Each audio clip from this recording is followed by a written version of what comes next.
Assalamualaikum warahmatullahi wabarakatuh. Alhamdulillah wassalatu wassalamu ala rasulillah. La haula wa la quwata illa billah. Sahabat sekalian, kita berjumpa lagi di dalam program Cangkir Tasawuf Modern episode 215. Hari ini kita akan mengkaji salah satu pertanyaan dari kawan kita di dalam forum. Pertanyaannya kurang lebih adalah, benarkah di dalam Islam ini tidak ada paksaan di dalam mengajarkan keberagamaan? Ini terkait dengan kajian kita di episode yang lalu bahwa Rasulullah dan para nabi, para rasul itu adalah teladan di dalam beragama ini. Tetapi menurut kawan kita yang bertanya ini, ternyata bukan hanya keteladanan itu yang seringkali kita dengar, kita saksikan di sekitar kita terkait dengan proses beragama, melainkan juga pemaksaan-pemaksaan. Nah, ini yang kemudian harus diklarifikasi karena memang ini kita juga mendengar bahwa katanya agama Islam ini disebarkan dengan pemaksaan, dengan kekerasan dan sebagainya. Tentu kita harus mengklarifikasinya dengan mengambil rujukan dari sumber yang paling otoritatif dari dalam Al-Quran, bahkan kita bisa mencocokkannya dalam sejarah terkait dengan bagaimana Islam ini sesungguhnya disampaikan kepada umat manusia. Ada dua hal penting yang harus kita klarifikasi. Yang pertama, Al-Quran mengajarkan kebaikan dan kemudian juga mengajarkan untuk mencegah keburukan. Kita kenal sebagai amar ma'ruf, nahi mungkar. Di dalam mengajarkan kemakrufan, mengajarkan kebaikan, sudah pasti Al-Quran mengajarkan kepada kita bahwa tidak boleh dilakukan dengan kekerasan, tidak boleh dilakukan dengan pemaksaan. Mana bisa kebaikan diajarkan dengan cara memaksa? Contoh sederhana saja, misalnya kita mengajarkan kesabaran sambil memaksa, kamu harus sabar ya, kalau nggak sabar nanti masuk neraka. Apa bisa, apa efektif cara pengajaran kebaikan semacam itu? Tentu tidak. Kesabaran hanya bisa diajarkan dengan latihan, dengan kefahaman. Orang yang memahami bahwa sabar itu sangat bermanfaat bagi kita dalam kehidupan ini untuk menghadapi segala macam masalah, kemudian dilatihkan secara bertahap, maka dia akan bisa memiliki skill kesabaran itu. Sama dengan keikhlasan, mana bisa diajarkan dengan memaksa-maksakan, mengancam, awas ya kalau nggak ikhlas kamu nanti masuk neraka, begini dan begitu. Mana bisa orang diajari keikhlasan dengan cara dipaksa-paksa. Kejujuran, keadilan, segala macam kebaikan, ya, kemakrufan tentu saja tidak bisa diajarkan dengan cara mengancam, dengan cara memaksa. Bahkan terkait dengan peribadatan, kita tidak bisa memaksa. Dan tidak ada di dalam Al-Quran itu. Sholatlah, awas kalau tidak sholat nanti kalian akan masuk neraka. Nggak ada. Sholat, zikir, puasa, zakat, haji, itu diajarkan dengan menunjukkan kemanfaatannya. Bahwa orang yang berzikir itu hatinya akan tenang, akan damai, merasa aman, selalu dekat dengan Allah. Dan segala macam kegelisahan akan hilang dengan cara berzikir itu. Demikian juga sholat. Diajarkannya adalah orang yang sholat itu akan mendapatkan ketenangan juga karena sholat adalah bentuk khusus dari zikir. Sholat bentuk khusus dari zikir. Aqimis sholata lidzikri. Dirikanlah sholat untuk berzikir kepadaku. Maka yang diajarkan terkait dengan sholat adalah kemanfaatannya. Al-Quran mengatakan beruntunglah orang yang bisa khusyuk di dalam sholatnya misalnya. Jadi yang dikedepankan dalam hal kebaikan itu bukan ancaman tetapi manfaat. Demikian juga tentang sedekah, tentang puasa, tentang haji. Semua itu yang ditampilkan, ditonjolkan adalah kemanfaatannya.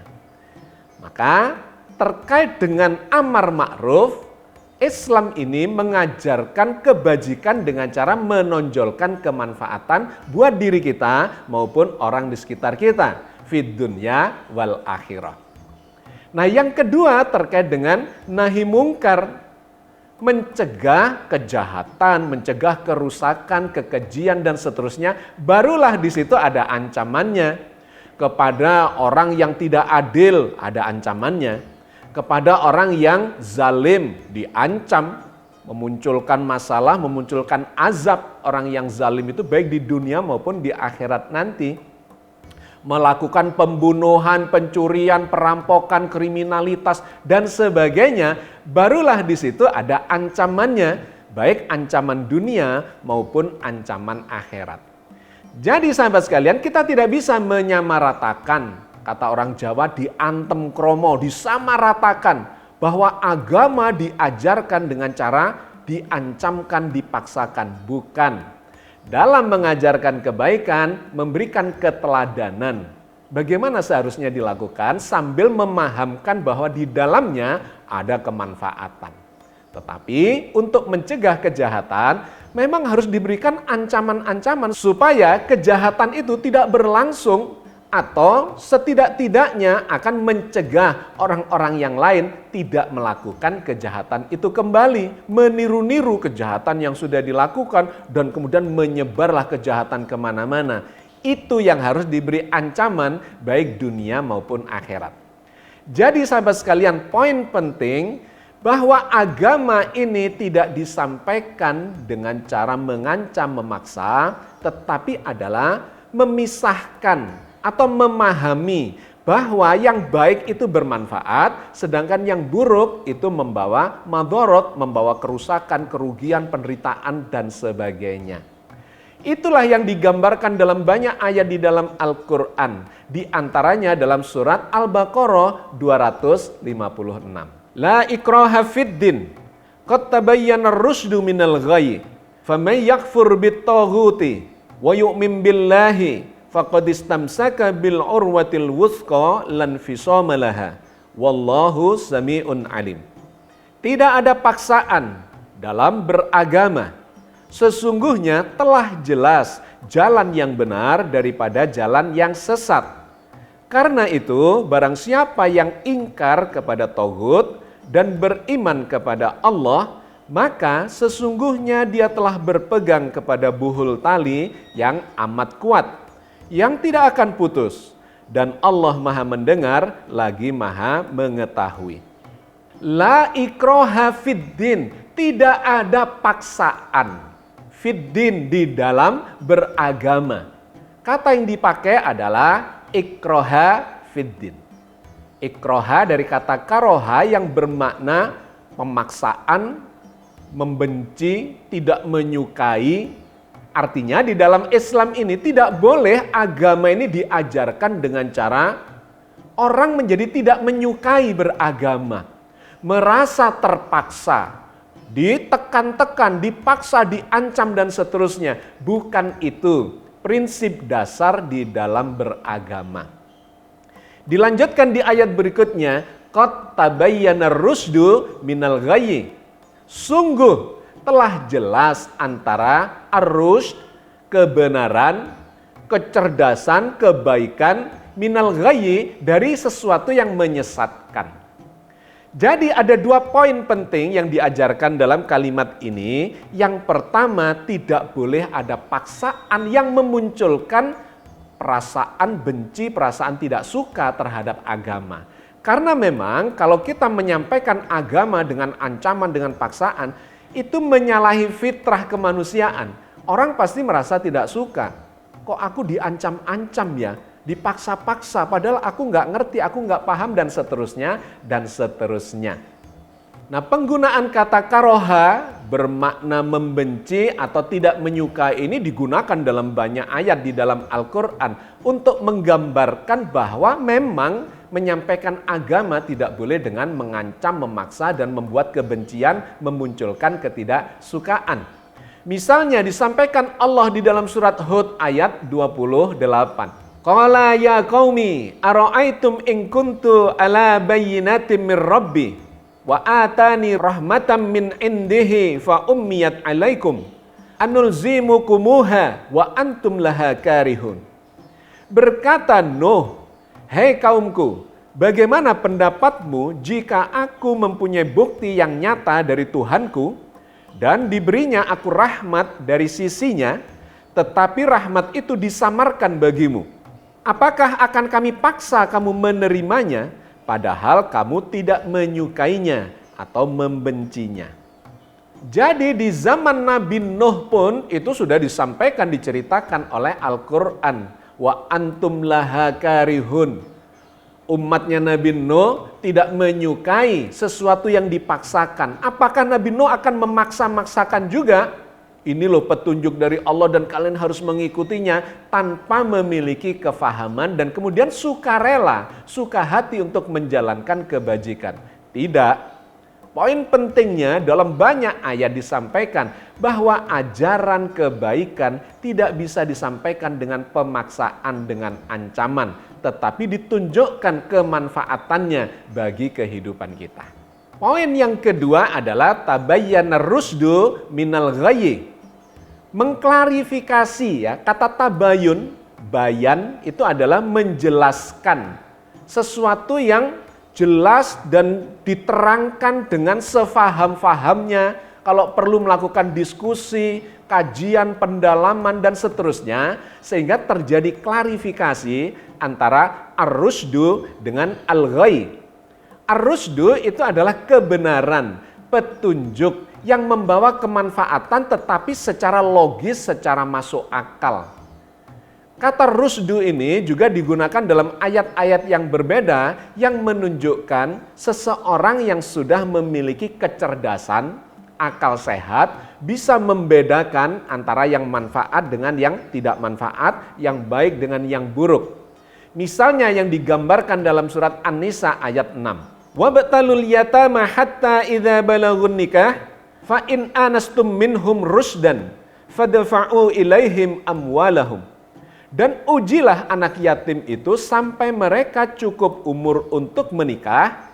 Kemudian jika menurut pendapatmu mereka telah cerdas, maka serahkanlah kepada mereka harta-hartanya.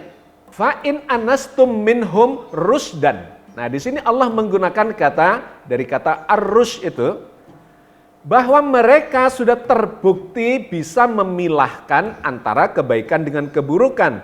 Disebut sebagai cerdas, sudah cukup pintar untuk mengelola dalam konteks ini harta bendanya yang untuk kemanfaatan dan tidak menggunakan untuk kemadorotan atau yang tidak berguna, yang sia-sia, pemborosan dan sebagainya. Maka dia disebut telah memiliki kepintaran atau kecerdasan. Jadi ketika Allah menggunakan tabayyana rusdu minal ghayyi, maka sesungguhnya beragama ini ditabayunkan dengan cerdas, dengan pintar, dengan menggunakan akal sehat, dengan kajian-kajian pendalaman dan seterusnya, supaya kita melihat bahwa beragama itu sesungguhnya memang ditunjukkan untuk melakukan kebajikan-kebajikan yang bermanfaat buat diri kita sendiri, buat keluarga, buat masyarakat dan seterusnya, buat kemanusiaan, bahkan fid dunya wal akhirah. Jadi sahabat sekalian, sangat jelas berdasar surat Al-Baqarah 256 ini, tidak ada paksaan di dalam beragama, yang harus dilakukan adalah bertabayun. Maka di dalam surat Yunus ayat 99 Allah menegaskan bahwa memang Allah tidak menghendaki memaksakan petunjuknya kepada umat manusia. Kalau Allah menghendaki, sesungguhnya semuanya ini pasti akan beriman, beragama Islam semua. Tapi Allah tidak melakukan itu. Mari kita baca surat Yunus ayat 99. Walau syaa rabbuka la amana man fil ardi kulluhum jami'a. Afa anta tukrihun nasa hatta yakunu mu'minin. Dan jikalau Tuhanmu menghendaki, pastilah beriman semua orang yang di muka bumi seluruhnya. Maka apakah kamu hendak memaksa manusia supaya mereka menjadi orang-orang yang beriman semuanya? Nah, di sini Allah menggunakan istilah afa anta tukrihun nasa hatta yakunu mu'minin. Apa kalian mau memaksa manusia semuanya untuk beragama Islam, memeluk Islam ini seluruhnya? Loh, Allah saja tidak memaksa-maksa kok. Padahal Allah Maha berkuasa, Maha berkehendak dan menciptakan, tetapi Allah tidak melakukan itu. Maka apakah kalian mau memaksa orang untuk masuk beragama atau memaksa di dalam beragama? Tentu saja tidak. Ini adalah sebuah kalimat pertanyaan yang jawabannya sudah include, ada, inherent di dalam kalimat itu sendiri. Kita tidak boleh memaksa, tidak perlu memaksa karena beragama memang tidak bisa dipaksa-paksakan. Sehingga di surat yang lain lagi, dalam surat Al-Insan ayat 3 misalnya, Allah mengatakan, Allah itu cuma memberikan petunjuk saja dengan segala konsekuensinya. Kalau baik, dianggap memberi petunjuk, bermanfaat, ya ikuti. Kalau tidak, ya nggak usah. Diserahkan pilihannya kepada kita. Ketika Allah memberikan petunjuk, itu ada yang bersyukur karena mendapatkan petunjuk untuk mendapatkan kemanfaatan, kebahagiaan fid dunya wal akhirah. Tetapi ada juga yang kafir dan dibiarkan oleh Allah dengan segala konsekuensinya, silahkan saja. Surat Al-Insan ayat 3. Inna hadainahus sabila imma syakira wa imma kafura. Sesungguhnya kami Allah telah menunjukinya jalan yang lurus. Ada yang bersyukur dan ada pula yang kafir. Ayat ini memberikan gambaran yang sangat gamblang kepada kita bahwa Allah pun tidak memaksa. Silahkan, hidup ini pilihan, termasuk beragama ini pilihan. Jangan merasa terpaksa mengikuti sebuah agama. Ikuti silahkan, akan mendapatkan petunjuk dan kebahagiaan. Mengkafiri juga silahkan, akan mendapatkan masalah fid dunya wal akhirah. Jadi sangat gamblang ya sahabat sekalian bahwa Al-Quran tidak melakukan pemaksaan di dalam beragama, melainkan memberikan petunjuk dan silahkan ditabayuni dan silahkan memilih dengan segala konsekuensinya. Karena itu para rasul, para nabi dan rasul itu juga diutus bukan untuk memaksa, melainkan sekedar menyampaikan risalah. Ini loh ada petunjuk yang memberi manfaat kepada kita semua. Misalnya di dalam surat Asy-Syura ayat 48. Fa in a'radhu fama arsalnaka 'alaihim hafizah in 'alaika illal balagh. Jika mereka berpaling, maka kami tidak mengutus engkau sebagai pengawas bagi mereka. Kewajibanmu tidak lain hanyalah menyampaikan risalah. Betapa menarik dan jelasnya Al-Quran memberikan petunjuk atau gambaran tentang tidak perlunya seorang nabi bahkan seorang rasul untuk mengancam, memaksa orang lain, umatnya untuk menjalankan agama ini. Tugas nabi ma'ala rasuli ilal balagh, itu di ayat yang berbeda, sama intinya. Tidak ada tugas nabi itu kecuali cuman menyampaikan risalah. Dan nabi bukanlah pengawas mereka, silahkan memilih. Mau kafir boleh, mau iman boleh, dengan segala konsekuensinya. Nabi bukanlah pengawas dan bertanggung jawab terhadap pilihan dari setiap umatnya. Nabi hanya menyampaikan saja dan kemudian terserah kepada kita untuk memilih mana yang terbaik buat kita. Nah, yang demikian ini disampaikan dalam banyak ayat, misalnya dalam surat Al-Ghasyiyah ayat 21 sampai 26 bahwa Nabi tugasnya adalah memperingatkan, memberi petunjuk, menyampaikan risalah. Fadzakir innama anta mudzakir. Maka berilah peringatan karena sesungguhnya kamu hanyalah orang yang memberi peringatan. Lasta alaihim bimusaitir. Kamu bukanlah orang yang berkuasa atas mereka. Illa man tawalla wa kafar. Tetapi orang yang berpaling dan kafir, fayu'adzibuhullahul adzabal akbar. Maka Allah akan mengazabnya dengan azab yang besar. Inna ilaina iyabahum. Sesungguhnya kepada kamilah kembali mereka. Summa inna alaina hisabahum. Kemudian sesungguhnya kewajiban kamilah menghisab atau mengadili mereka. Jadi tidak ada kewajiban kita sebagai manusia, sesama manusia, memaksa-maksa orang untuk menjalani agama ini. Bahkan kepada Nabi dan Rasul pun dengan sangat tegas Allah mengatakan bahwa bukan kewajibanmu untuk mengawasi atau berkuasa terhadap sesama manusia dalam konteks beragama ini. Kewajibannya adalah mengingatkan, menyampaikan, seperti kita juga menyampaikan, melanjutkan dari Rasulullah apa yang diajarkan kepada kita sebagai kebajikan, sebagai kebaikan, petunjuk di jalan yang lurus. Memang itu wajib kita sampaikan, tetapi kita tidak bertanggung jawab kepada siapapun. Bahkan kepada keluarga kita, kepada anak kita, kita yang penting sudah menyampaikan semua kewajiban itu, memberikan segala yang kita bisa berikan, dan setelah itu pilihannya adalah kepada setiap orang dengan segala macam pertanggungjawaban masing-masing. Maka sebagai penutup, mari kita lihat di surat yang berbeda lagi untuk memberikan penegasan. Dalam surat Al-Kahfi ayat 29 Allah menegaskan kembali itu kepada kita semua. Wa qulil haqqu mir rabbikum faman syaa'a falyu'min wa man syaa'a falyakfur. Dan katakanlah kebenaran itu datangnya dari Tuhanmu. Maka barang siapa yang ingin beriman, hendaklah dia beriman.